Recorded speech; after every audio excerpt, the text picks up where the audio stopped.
हरियाणा कांग्रेस में अंतर्कलह खत्म होने का नाम नहीं ले रही है। कांग्रेस पार्टी में गुटबाजी और कलह को दूर करने के लिए समय समय पर बदलाव होते हैं, लेकिन पार्टी के ये सभी दावे वक्त वक्त पर हवा हवाई हो जाते हैं। पार्टी में अंतर्कलह को खत्म करने के लिए प्रदेश अध्यक्ष को बदला जाता है, लेकिन हालात फिर भी नहीं बदलते। यानी पार्टी की एक मुश्किल खत्म नहीं होती कि दूसरी सामने आकर खड़ी हो जाती है। पार्टी में नया विवाद अब राज्यसभा चुनाव को लेकर खड़ा हो गया। एक के बाद एक पार्टी के नेताओं के बयान और ट्वीट ने कांग्रेस की मुश्किलों को और भी ज्यादा बढ़ा दिया।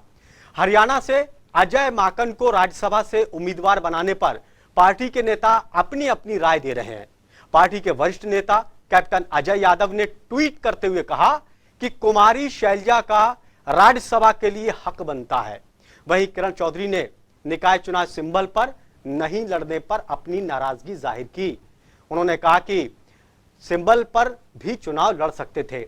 किरण चौधरी ने कहा कि पार्टी को निकाय चुनाव सिंबल पर लड़ना चाहिए। आपको बता दें कि कांग्रेस ने निकाय चुनाव सिंबल पर नहीं लड़ने का फैसला किया है। तो कैप्टन अजय यादव का बयान आया। उन्होंने कहा कि कुमारी शैलजा को भी राज्यसभा भेजना चाहिए। 10 टिकटों में एक नाम उनका होना चाहिए। चलिए किरण चौधरी ने क्या कुछ कहा, पहले आपको वो सुनाते हैं। बार जो है ये डायरेक्ट चुनाव हो रहा है और डायरेक्ट चुनाव होने का मतलब ये है कि उसके मायने बढ़ जाते हैं। सो जो है सिंबल के ऊपर हमारे को लड़ना चाहिए और उसी से जो है पार्टियों को फायदा होगा। हारना जीतना वो अलग बात है, लेकिन जो है जब इस तरह से डायरेक्ट चुनाव है तो उसके अंदर हमारे को सिंबल पे आवश्यक जरूर लड़ना चाहिए। मुख्यमंत्री से कोई भी मिल सकता है, मुख्यमंत्री, लेकिन सियासी गलियारों में चर्चा चल रही है कि राहुल गांधी से उनको मिलने में नुकसान कांग्रेस को उठाना पड़ रहा है। हरियाणा कांग्रेस में अभी तक जो चुनाव में कांग्रेस को हार का सामना करना पड़ा, उसकी एक वजह यह भी है कि कांग्रेस की अंतर्कलह खत्म होने का नाम नहीं ले रही है। एक रूट कर बैठ जाता है तो कांग्रेस उसको मना नहीं पाती कि दूसरे की तरफ से बयान आ जाता है या फिर वो रूठ जाता है, तो फिर कांग्रेस उसको मनाने में लग जाती है। यही हरियाणा कांग्रेस के अंदर चल रहा है। तो काफी मुश्किल में हरियाणा कांग्रेस दिख रही है। एक तरफ राज्यसभा का चुनाव है तो दूसरी तरफ निकाय चुनाव भी है। दो सहयोगी हमारे साथ जुड़ गए, पवन सिन्वर जी हैं और साथ ही वरिष्ठ पत्रकार हमारे साथ शंभू भद्रा जी हैं। दोनों का स्वागत है। शंभू जी, क्या लग रहा कि कांग्रेस में क्या सबसे ज्यादा नुकसान कांग्रेस से ही है? कांग्रेस के बागी नेताओं से है कांग्रेस को नुकसान, दूसरी पार्टियों से कम है? कांग्रेस के अंदर बहुत एलिमेंट है और ये कई बार आपको देखने को मिला है, कोई पहली बार नहीं है। चाहे मध्य प्रदेश का मामला हो, राजस्थान का मामला हो, कई बार आपने देखा कि कांग्रेस के अंदर कांग्रेस के लोग नुकसान करते हैं। नेशनल लेवल पे बहुत सारे नेता थे कांग्रेस के अंदर में, जो राज्यसभा के नेता थे, जिनका मार्क्स नहीं था, वो अनाप शनाप समय पर बयान देकर के पार्टी को नुकसान पहुंचाते रहे हैं। तो ये कांग्रेस का नया नहीं है, पुराना गेम है। और पार्टी के अंदर एक अनार 100 बीमार वाली बात है कि एक कोई पद होता है और उसको पाने वाले बहुत हैं। दूसरा कि पार्टी की जो स्थिति अभी वर्तमान में जिस तरह से इलेक्टोरल बेस के आधार पर पूरे देश में पार्टी का जो कम हुआ है, कम राज्यों में शासन है, जनाधार नहीं है, सत्ता में नहीं है बहुत जगह, तो सत्ता का जो सिकुड़ाव हो रहा है तो वो पार्टी के नेताओं में असंतोष पैदा करता है। और उसके बाद जहां कहीं भी कुछ मिलता है या दिखता है तो उस समय में इस तरह की प्रतिक्रिया आती है और कई लोग दावेदार होते हैं। शंभू जी, क्या ये संगठन की कमजोरी है कि कोई भी नेता तो कुछ भी बयान दे देता है? बिल्कुल कमजोरी है। संगठन के तौर पे कांग्रेस को जितना अभी काम करना चाहिए था वो काम कांग्रेस कर नहीं रही है। ये बात सही है कि बीजेपी के अलावा अगर पूरे देश में कोई पार्टी है तो वो कांग्रेस है, लेकिन कांग्रेस संगठन तौर पे इतना कमजोर है, इतना अनएक्टिव है कि आप पूरे प्रदेश का अगर उठा के आप देख लीजिए, पूरे देश का उठा के देख लीजिए, तो कहीं भी कांग्रेस का बेस नहीं मिलेगा आपको। अभी भी कांग्रेस को लगता है कि बीजेपी कमजोर होगी तो सत्ता अपने आप आ जाएगी। ये वाले मोड से कांग्रेस के नेता और कांग्रेस के लोग सोचते हैं। इस 10 साल में 12 साल में भारत की राजनीति बदल चुकी है। अब वो राजनीति नहीं है जो कांग्रेस 70 के दशक में 80 के दशक में कांग्रेस करती थी, वो अब राजनीति ही नहीं है। तो कांग्रेस को ये चीज वहां पे एक से एक बुद्धिमान लोग हैं, एक से एक थिंक टैंक है। पिछले 50 साल तक जो पार्टी ने राज करा हो, उस पार्टी के में इस तरह की स्थिति आएगी कि हर मोर्चे पे उनको अभी कोई नई सोच, कोई नया एजेंडा, पार्टी का कोई संगठन कहीं कुछ नहीं दिखे। तो ये थोड़ा ताज्जुब होता है कि दूसरी पार्टियों से शंभू जी सबक लेने को तैयार भी नहीं है। पवन जी हमारे वरिष्ठ सहयोगी हमारे साथ जुड़े हैं। पवन जी, एक तरफ सुरजेवाला का दूसरे राज्य से उनको उम्मीदवार बनाना, अजय माकन को दूसरे राज्य से हरियाणा में लेकर आना, और एक महत्वपूर्ण बात यह कि निर्दलीय राज्यसभा के लिए उम्मीदवार का खड़ा होना, जेजेपी का समर्थन, इन सब के बीच कांग्रेस को नुकसान हो सकता है। लेकिन कांग्रेस फिर भी इन चीजों से सबक नहीं ले रही है, अभी भी एक दूसरे का नाम आगे बढ़ा रहे हैं।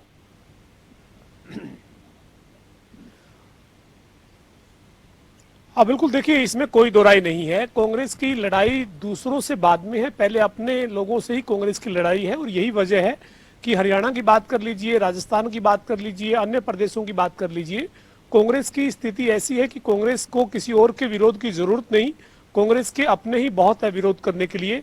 इसकी एक तस्वीर आज भी सामने आई है। जब हरियाणा में राज्यसभा के लिए कांग्रेस ने अजय माकन को उम्मीदवार बनाया तो कैप्टन अजय यादव का एक ट्वीट आया और उन्होंने कहा कि शैलजा की भी दावेदारी बनती है, उनको भी मौका मिलना चाहिए था। इसके साथ ही जब राजस्थान की हम बात करें तो राजस्थान में भी एक निर्दलीय उम्मीदवार ने मैदान में उतरकर ताल ठोक दी है। तो वहां पर जो कांग्रेस के तीसरे नंबर के जो उम्मीदवार हैं राज्यसभा के लिए, प्रमोद तिवारी, उनकी मुश्किलें बढ़ सकती है, चूंकि वहां जो है वहां पे भी एक निर्दलीय नामांकन दाखिल हो गया है।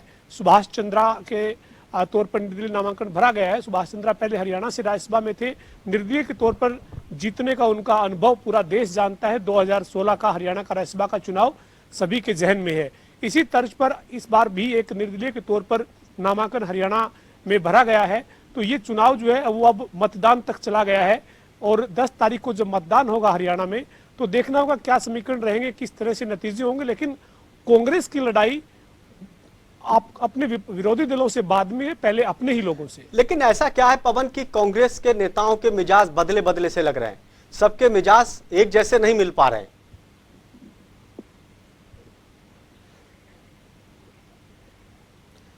देखिए कांग्रेस में एक तरीके से जो जिम्मेदारी जिसको दी जाती है उस जिम्मेदारी को उसे क्यों दिया गया, या ये जिम्मेदारी इसको ना देकर उसे खुद को मिलनी चाहिए थी, या इसके लिए इसके अलावा कोई दूसरा और योग्य व्यक्ति था उसको नहीं दी गई। इसी तरीके की उठापटक जो है वो लगातार कांग्रेस के अंदर चल रही है। चाहे वो कांग्रेस का जो हाईकमान है वहाँ के संगठन से लेकर, यानी जो AICC में संगठन है उसकी बात कर लीजिए, हरियाणा के संगठन की बात कर लीजिए, राजस्थान के संगठन की बात कर लीजिए, तमाम राज्यों में लगभग इसी तरीके की स्थिति है। और पंजाब में हाल ही में जो बीते दिनों विधानसभा के चुनाव के नतीजे हुए वो आपने देखे, किस तरीके से नवजोत सिंह सिद्धू, चरणजीत सिंह चन्नी के बीच में लगातार वार चलता रहा और उनका नुकसान उनको विधानसभा के चुनाव के नतीजों के तौर पर भुगतना पड़ा। कैप्टन अमरिंदर सिंह को चुनाव से ठीक पहले हटा दिया गया, चरणजीत सिंह चन्नी को मुख्यमंत्री बना दिया गया। उसके बाद नवजोत सिंह सिद्धू चरणजीत सिंह चन्नी के मुख्यमंत्री बनने के बाद भी संतुष्ट नहीं थे और आखिरकार नतीजे विधानसभा के चुनावी नतीजे आए, उसमें कांग्रेस पूरी तरह से साफ हो गई। और अभी हाल ही में ही सुनील जाखड़ जो कांग्रेस के बड़े चेहरे थे वो भाजपा का दामन थाम चुके हैं।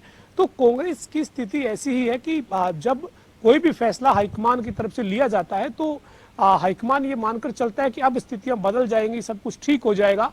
और सबसे बड़ा उदाहरण हमारे सामने पंजाब का है, जहां पर कांग्रेस से हाईकमान का जो फैसला था वो बिल्कुल जो है वो उल्टा चला गया और जो जिस उम्मीद से फैसला लिया गया था उसके ऊपर नेता अडिग नहीं रहे, एकजुट नहीं रहे, जिसका नतीजा विधानसभा पंजाब के अलावा कई राज्य जैसे जहां पर कांग्रेस को इसी वजह से नुकसान का सामना करना पड़ा, चाहे वो मध्य प्रदेश हो वहां भी अंतर कलह रहा, उत्तराखंड हो, दिल्ली में, गोवा में, तमाम राज्य ऐसे जिससे सबक लेने को तैयार नहीं है।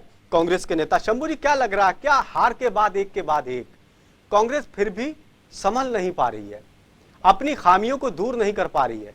अगर यही हाल रहा तो फिर हरियाणा में जो 2 चुनाव हैं, राज्यसभा को लेकर, निकाय चुनाव को लेकर, यहां नुकसान हो सकता है कांग्रेस को। मुझे बोल रहे हैं? जी शंभू जी। हाँ, देखिए, कांग्रेस जो है तो इस वक्त मुझे लगता है कि खुद से सीखने को तैयार नहीं है कि हमें कैसे अपने आप को राजनीतिक रूप से मजबूत करना है। इस पे ध्यान उनका नहीं है पार्टी का। अब प्रदेश में देखिए कि अजय माकन को यहाँ भेजने के पीछे क्या लॉजिक है। क्योंकि भूपेंद्र सिंह हुड्डा लॉबी ही यहाँ पे स्ट्रांग उन्होंने किया, कांग्रेस की तरफ से किया गया है। तो बाकी जो नेता हैं, चाहे कैप्टन अजय यादव है, कुमारी शैलजा है, बिश्नोई जी हैं, बाकी जितने भी नेता हैं हुड्डा खेमे में सेट नहीं आते हैं। तो इसीलिए उन्होंने इनमें से किसी को टिकट नहीं दिया। सुरजेवाला कांग्रेस के लिए अहमद पटेल बनने की कोशिश में है, तो शायद सुरजेवाला को उन्होंने यहाँ से टिकट नहीं दिया हरियाणा से, ताकि हरियाणा के नेताओं के अंदर कलह हो जाए, तो उनको राजस्थान भेज दिया। और यहाँ से दिल्ली के लोगों को बुला के ले आया कि जो अजय माकन जो है उससे हुड्डा के लिए कोई समस्या नहीं है उनके राज्यसभा जाने से, तो इसलिए उनको यहाँ से भेजा गया है। नहीं, कैप्टन अजय यादव ने जो कुमारी शैलजा का नाम आगे बढ़ा दिया, तो क्या एक नया विवाद तो नहीं खड़ा कर दिया इन्होंने? नहीं, उन्होंने जो चीज किया है कि अगर मान लीजिए सही में कहिए तो कैप्टन अजय यादव खुद को दावेदार मान रहे थे और उनको मान लीजिए नहीं मिला मौका, तो खुद के बारे में कैसे बोलेंगे? तो क्या कह सकते हैं कि शगुफा छोड़ दिया, एक शगुफा छोड़ा है ताकि इस पर विवाद हो। शगुफा छोड़ दिया।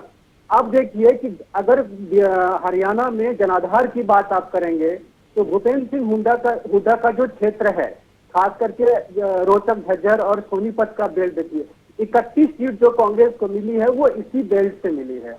बाकी कैप्टन अजय यादव हैं, चाहे कुमारी शैलजा है, उस समय में अशोक तंवर भी पहले कांग्रेस में हुआ करते थे, चाहे और जितने कुलदीप बिश्नोई हैं, जितने भी बड़े नेता खुद को इवन की रणदीप सुरजेवाला हैं, जो भी अपने आप को कांग्रेस के बड़े नेता मानते हैं, उनके क्षेत्रों में देखिए कि कांग्रेस को सीट कहाँ मिली विधानसभा में पिछली बार।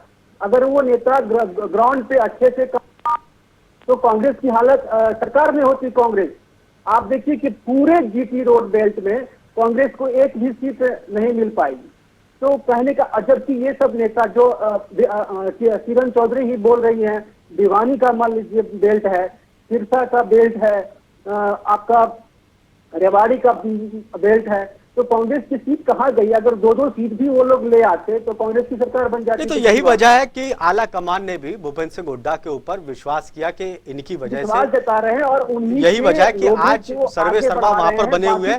पवन जी, आप देख रहे हैं कांग्रेस की एक के बाद एक बैठकें हो रही है, विधायकों में भी मंथन हुआ, नामांकन के वक्त भी वहां पर आप मौजूद थे पवन जी।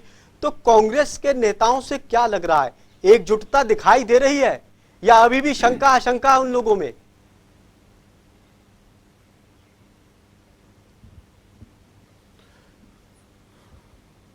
देखिए, राज्यसभा चुनाव के लिए आज नामांकन दाखिल हुआ है। अजय माकन के साथ 30 विधायक भूपेंद्र सिंह हुड्डा समेत पहुंचे भी हैं और कुलदीप बिश्नोई नहीं पहुंचे। साफ संकेत है कुलदीप बिश्नोई कोई दूसरी तैयारी में है और उनका जब 10 तारीख को मतदान होगा, चूंकि अब मतदान की नौबत आ चुकी है, जब तीसरा प्रत्याशी मैदान में आ गया है तो अब तय है कि 10 तारीख को मतदान होना है।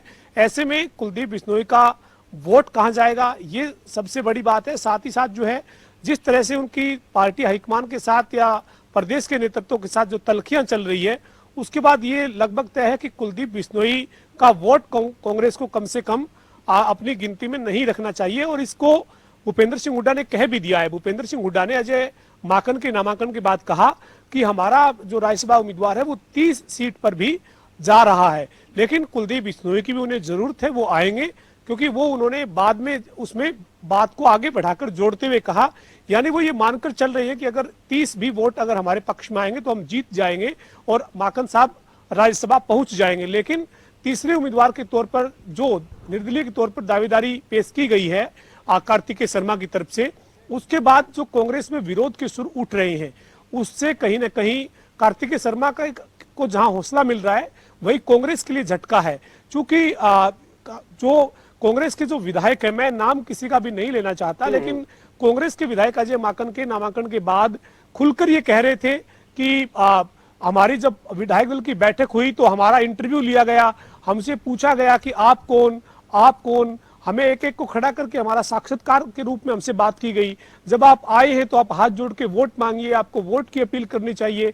आज हमारा वोट आपको राज्यसभा भेजेगा, लेकिन इसके बावजूद आपके अंदर वो वाला एक एटीट्यूड जो है वो नजर आ रहा है, जो आप हमें हमारे से वोट की भी अपील नहीं कर रहे। आप कह रहे हैं, जो सुर में जो विधायक बात कर रहे हैं, वो जब मतदान की बारी आएगी तो मतदान करेंगे या नहीं करेंगे, इस पे संशय नहीं हो गया क्या? आपने मीटिंग के वक्त और उसके बाद जो चीज कांग्रेस के नेताओं में देखी और भांप पाए, क्या वो चीज वोटिंग पर भी उसका असर पड़ेगा या नहीं?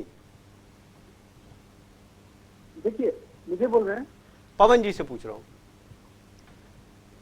मैं यही कह रहा हूं आसिफ, जो विधायक खुलकर बोल रहे हैं कि जी देखिए आसिफ जी, जो विधायक खुलकर बोल रहे हैं विधायक दल की बैठक के बाद, हालांकि वो मीडिया के कैमरे के सामने नहीं, बल्कि जो निजी हमारे संबंध रहते हैं राजनीतिक लोगों के साथ, एक तरह से पत्रकार के तौर पर हम उनसे मुलाकात करते हैं, तो वो खुलकर कह रहे हैं कि एक आदमी दिल्ली से आया, आने के बाद उसका वही अंदाज, वही एटीट्यूड, वो हमारे से इंटरव्यू ले रहा है कि आपका नाम क्या है, आप कहां से विधायक हैं, आप कहां से विधायक, आपका नाम क्या है, जबकि हाथ जोड़कर उसको खड़े होकर हमारे से वोट की अपील करनी चाहिए थी और उसे कहना चाहिए था कि हमें, मैं आपके भरोसे पर यहाँ पर हाईकमान ये सारी चीज है कि आपके वोट की जरूरत है। कांग्रेस के बहुत से विधायक इस बात को लेकर सहमत नहीं है कि बाहर से किसी राज्य से लेकर आया गया, राज्यसभा का उम्मीदवार बनाया गया।